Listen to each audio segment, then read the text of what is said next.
Eh, ganun ho yata talaga yung ugali ng tsaheng nila eh. Kapag tinutulungan mo, akala mo naman iniinsulto. Mabuti pa ako na makikipag-usap sa kanila. Hindi kasama mo ako. Kung sakaling kailangan ninyo ng tulong ko, tawagan mo na lang ako. Gusto ko sana makapag-usap tayo. Marami sana akong tanong tungkol kay Trudis eh. Nagkatubig ang baga niya. Buti, naagapan natin. Isa lang ito sa mga komplikasyon ng diabetes niya. Kaya kinakailangan na natin ma-dialysis. Ano kaya ang alam niya tungkol sa bata? Bakit ngayon pilit siyang lumalapit dito?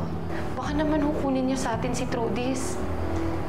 Yum, yum, yum! Wala naman lasa eh. Alam ko na.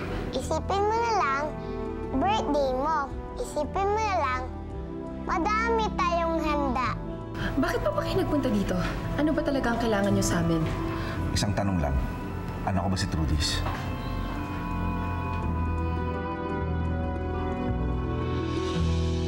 Hindi ko alam kung ano ang totoo. Hindi rin naman kasi nagkikwento si Ate Magda sa amin. Hindi ko rin naman matanong si Kuya Lino.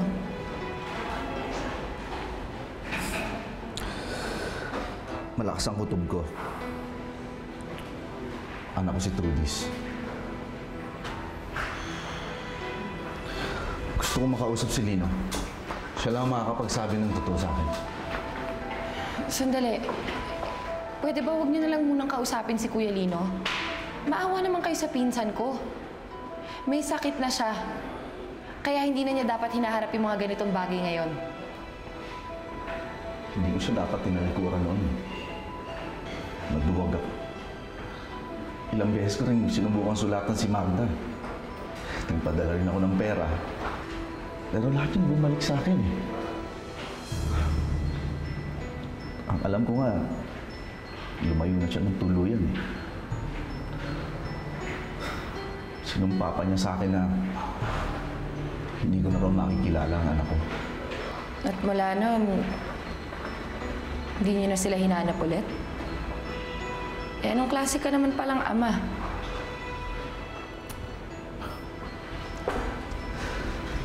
Alam ko.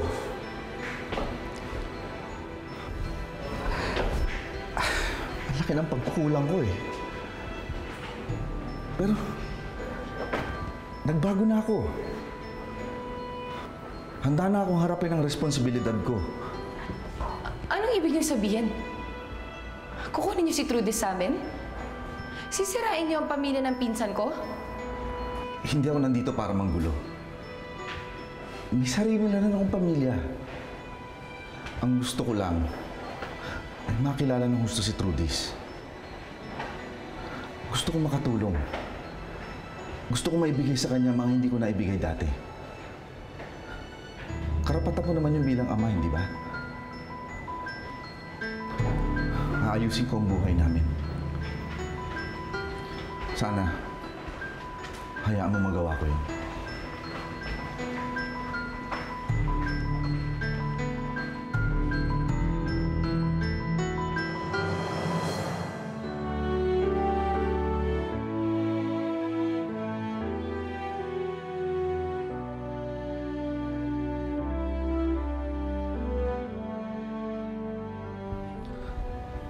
Migs. Sir. Sigurado yung makakarating to ka ng Mercedes, ha?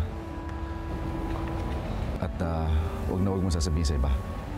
Sige po, sir.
malapit na po kayo gumaling. Malapit na, malapit na.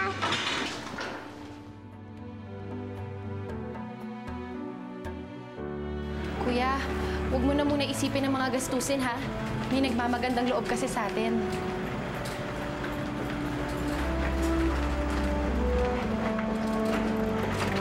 Basta kuya, isipin mo lang, malapit ka nang gumaling.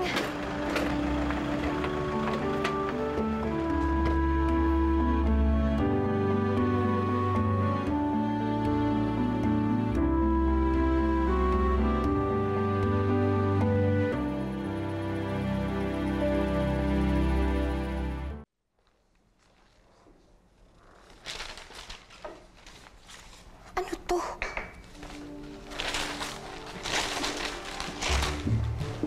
Sweetheart, Nick, ano to? Bakit parang ang dami mo namang wini-withdraw na pera? Meron kang nirelease na cheque, meron kang binabayaran sa ospital. Ano to? honey, I will explain. Nick, are you sick? Oh my God, are you dying? Mamamatay ka na ba? Pag mamamatay ka, sabihin mo naman sa akin. Honey, Huwag honey. mo akong binibigla. Honey, Sabihin mo sa akin. relax. Huwag mo akong bibiglain. Sweetheart, relax. Are you dying? I am not sick. Lalo naman hindi ako dying. Meron kang kailangan malaman. Pero sana maunawaan mo. Meron akong tinutulungan. Ano? Tinutulungan? Nick, sobra naman yata sa pagtulong yan. Eh kulang na lang, sustentuhan mo na yung taong yun eh. Kasi malaki yung utang na loob ko sa taong ito. Siya ang tumayong ama sa anak ko. Anak? Pakisabi sa nagmamagandang loob na tumulong sa atin, salamat. Pero, kamo, pag gumaling na ako, pupuntahan ko siya para pasalamatan. Ako rin po. Magti-thank you din po ako at magkikiss pa po ako.